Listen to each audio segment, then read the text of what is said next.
আসসালামু আলাইকুম, সবাই কেমন আছেন? আলহামদুলিল্লাহ আমরা অনেক ভালো আছি।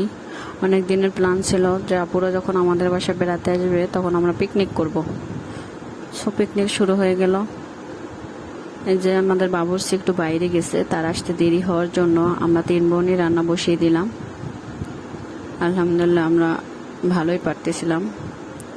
তো গোশতের মশলা টশলা দিয়ে গোশত কষাচ্ছিলাম।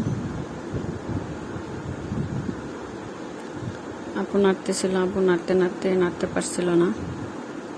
পরে আবার আমার শ্বশুর আসলো রান্না করার জন্যে। আর এত গরম পড়ছিল, আল্লাহ। তো কষানো শেষে যে রান্না প্রায় হয়ে আসছে। আমরা গোশটা আলাদা রান্না করছিলাম, খিচুড়িটা আলাদা রান্না করছিলাম। তো গোশটা শেষ হইতে হইতে আমাদের বাবুর্চি চলে আসছিল। এসে সে আমার খিচুড়ি বসিয়ে দিল। আমাদের স্পেশাল বাবুর্চি, সে না থাকলে কোথাও জমে না।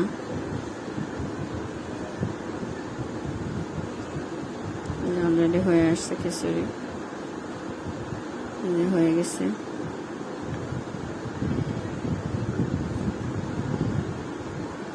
খিচুড়িটা গোশটা অনেক মজা ছিল, আলহামদুলিল্লাহ। আল্লাহ হাফেজ।